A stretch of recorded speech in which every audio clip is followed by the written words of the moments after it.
এক ধরনের মানুষ আমরা হতাশা সাগরে অনেকে নিমজ্জিত থাকি, অনেকে কুম্ভকর্ণের মতো ঘুমিয়ে থাকি।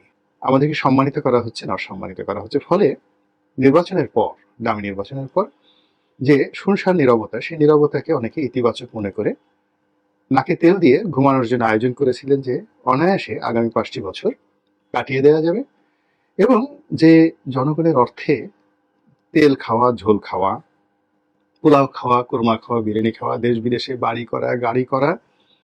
আসসালামু আলাইকুম। দেশ ও বিদেশ থেকে যারা ভিডিও দেখছেন তাদের সকলকে স্বাগতম। গত কয়েকদিন আগে কিন্তু একটি টপিক বেশ ভাইরাল হয়ে গিয়েছিল যে বাংলাদেশের নির্বাচন ইস্যুতে কিন্তু যুক্তরাষ্ট্রের হস্তক্ষেপ দিল্লি ভালোভাবে নিচ্ছে না। এই তথ্যটি কিন্তু মার্কিন প্রেসিডেন্ট জো বাইডেনের কানে যাওয়ার পরেই কিন্তু বাংলাদেশে নিযুক্ত যুক্তরাষ্ট্রের রাষ্ট্রদূত পিটার হাস অনেকটা আত্মগোপনে চলে গিয়েছিল। ঠিক এমনটাই কিন্তু দাবি করেছিল বাংলাদেশে নিযুক্ত সাবেক ভারতীয় হাইকমিশনার পিনাক রঞ্জন চক্রবর্তী।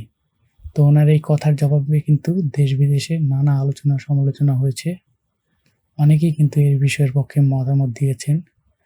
অবশেষে কিন্তু এই বিষয়ে মুখ খুললেন গোলাম মাওলা রনি। এক ধরনের মানুষ আমরা হতাশা সাগরে অনেকে নিমজ্জিত থাকি, অনেকে কুম্ভকর্ণের মতো ঘুমিয়ে থাকি, কিংবা অনেকের যে বোধ শক্তি, সেই বোধ শক্তি এমন একটা জায়গাতে পৌঁছে গিয়েছে যে আমরা বুঝতে পারি না যে আসলে আমাদেরকে সম্মানিত করা হচ্ছে না, অসম্মানিত করা হচ্ছে। ফলে নির্বাচনের পর, দামি নির্বাচনের পর যে শুনশান নীরবতা, সেই নীরবতাকে অনেকে ইতিবাচক মনে করে নাকে তেল দিয়ে ঘুমানোর জন্য আয়োজন করেছিলেন যে অনায়াসে আগামী 5টি বছর কাটিয়ে দেওয়া যাবে এবং যে জনগণের অর্থে তেল খাওয়া, ঝোল খাওয়া, পোলাও খাওয়া, কোরমা খাওয়া, বিরিয়ানি খাওয়া, দেশ বিদেশে বাড়ি করা, গাড়ি করা, আর কত ভোগবিলাস, পাপিয়া কাণ্ড করা, এটিকে এই জমানাতে আরো বেশি চমৎকারভাবে করা যাবে। এরকম যখন সুখ স্বপ্ন অনেককে গ্রাস করেছে, ঠিক সেই সময়টিতে ইউরোপীয় ইউনিয়ন এই নির্বাচন নিয়ে তাদের যে একটি পর্যবেক্ষণ প্রকাশ করেছে, তা রাজনৈতিক অঙ্গনে রীতিমতো লু হাওয়া, গরম হাওয়া বয়ে দিয়েছে। এবং আমরা জানি যে ইউরোপীয় ইউনিয়ন এমন একটা সময় এই খবরটি বা এই প্রতিবেদনটি নির্বাচন নিয়ে প্রকাশ করলো, ঠিক তার 1 সপ্তাহ আগের থেকে মিস্টার ডোনাল্ড লু তিনি তার কার্যক্রম, অর্থাৎ নির্বাচনের আগে তিনি যেভাবে দৌড়ঝাঁপ করছিলেন, ঠিক সেইভাবে তিনি আবার নতুন করে দৌড়ঝাঁপ শুরু করেছেন। আর তারও আগে মিস্টার ডোনাল্ড লু, যাকে পাকিস্তানের যে ক্ষমতার পট পরিবর্তন, এই পট পরিবর্তনের মহানায়ক বলা হয়, এবং ইমরান খানকে আজকে জেলে রাখা এবং সেখানকার সমস্ত বিধি এবং ব্যবস্থার উপর মার্কিন কর্তৃত্ব প্রতিষ্ঠিত করা এবং একই সঙ্গে শ্রীলঙ্কাতে যে সফল গণ অভ্যুত্থান ঘটে গেল, এ সকল কিছুর পিছনে যে মার্কিন কূটনীতিবিদদের প্রখর মেধা, কৌশল, সাহস এবং যাকে বলা হয় যুগোপযোগী কর্মপন্থা, যেটিকে দায়ী করা হয়, সেই কর্মপন্থার যিনি উদ্ভাবক তিনি হলেন মিস্টার ডোনাল্ড লু। তো মিস্টার ডোনাল্ড লু অতি সম্প্রতি তিনি মালদ্বীপ সফর করেছেন। তার আগে দিল্লি সফর করেছেন এবং মালদ্বীপকে কেন্দ্র করে রাজনীতির যে একটা নতুন মেরুকরণ শুরু হয়েছে, যেটি পুরো ভারত মহাসাগর এবং তৎসংলগ্ন বঙ্গোপসাগর, বে অফ বেঙ্গল এবং ভারত মহাসাগর এবং বঙ্গোপসাগর পাড়ি দিয়ে অন্য যে অঞ্চলগুলো, যেখানে মার্কিন যুদ্ধজাহাজ রয়েছে, ইউরোপের যুদ্ধজাহাজ রয়েছে, রাশিয়ান যুদ্ধজাহাজ রয়েছে এবং চীনের যুদ্ধজাহাজ রয়েছে, এমন কয়েকটি এলাকা, বিশেষ করে মালাক্কা প্রণালী, ইন্দোনেশিয়ার এবং চীনের মধ্যে যে বাণিজ্যিক লেনদেন হয় এবং এর বাইরে পুরো দক্ষিণ পূর্ব এশিয়ার মধ্যে চীনের জাহাজগুলো চলাচলের যে প্রধান রুট, যেটিকে মালাক্কা প্রণালী বলা হয়।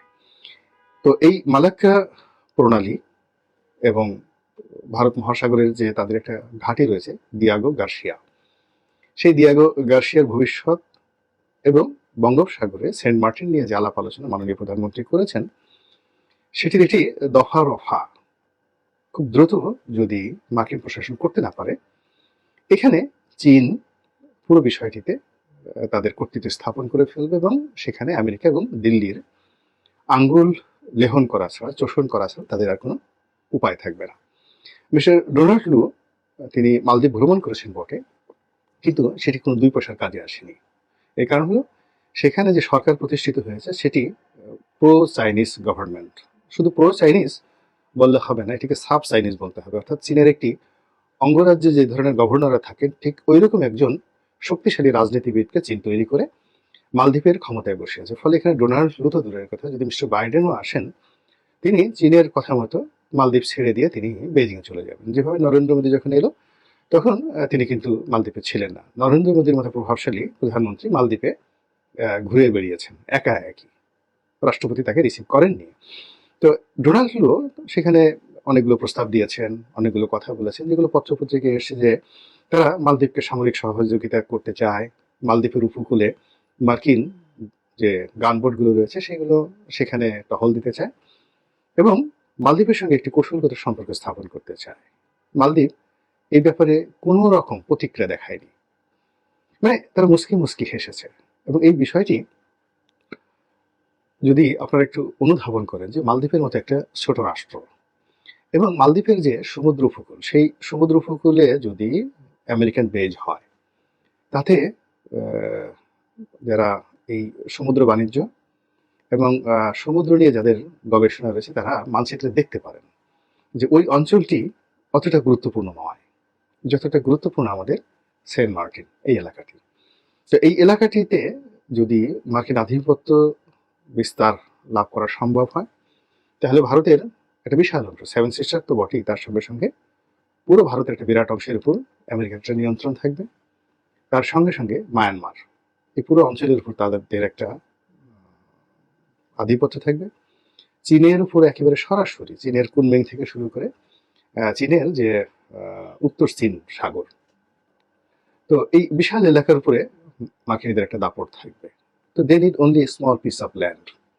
ছোট্ট সেই লেকটা যে সেন্ট মার্টিন হবে তা না, সেন্ট মার্টিন কিন্তু যে তাদের যে আরেকটি নৌঘাটি রয়েছে ভারত মহাসাগরে দিয়াগো গার্সিয়া, তার চেয়ে অনেক অনেক বড় এবং অতীব গুরুত্বপূর্ণ। তো কাজেই সেই সেন্ট মার্টিন যদি নাও হয়, ইভেন যদি 1 বর্গ কিলোমিটার আয়তনের একটা ছোট্ট ভূখণ্ডকে অছিলা করে সেখানে যদি তারা একটা বেস গড়ে তুলতে পারে তাহলে অনাগত দিনে এই পুরো এলাকাতে তারা তাদের কর্তৃত্ব এবং আধিপত্য বজায় রাখতে পারবে। কিন্তু এই বজায় রাখার ক্ষেত্রে যদি বাংলাদেশ এখন যে টলটলায়মান অবস্থায় রয়েছে, এই টলটলায়মান অবস্থার মধ্যে তারা যদি চীনের দিকে মালদ্বীপের মতো ঝাঁপিয়ে পড়ে বা চীনের কর্তৃত্বে চলে যায় তখন আসলে মিস্টার ডোনাল্ড ট্রাম্প বলেন বা অন্যান্য যারা বলেন তারা এখানে কিছুই করতে পারবেন না। এবং এখন বাংলাদেশের জন্য যে সময়টি, এটি একটা অত্যন্ত টার্নিং পয়েন্ট, প্রচণ্ড একটি টার্নিং পয়েন্ট।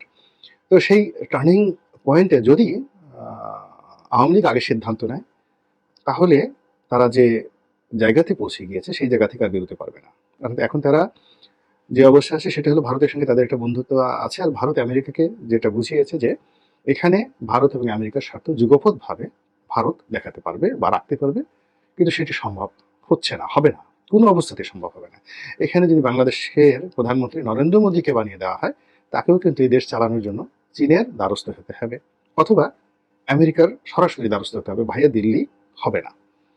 তো এর ফলে কি হচ্ছে, আমেরিকা এই নির্বাচনের পরে পুরো পরিবেশ এবং পরিস্থিতি দেখার পর আবার নতুন করে তারা তৎপরতা শুরু করেছে।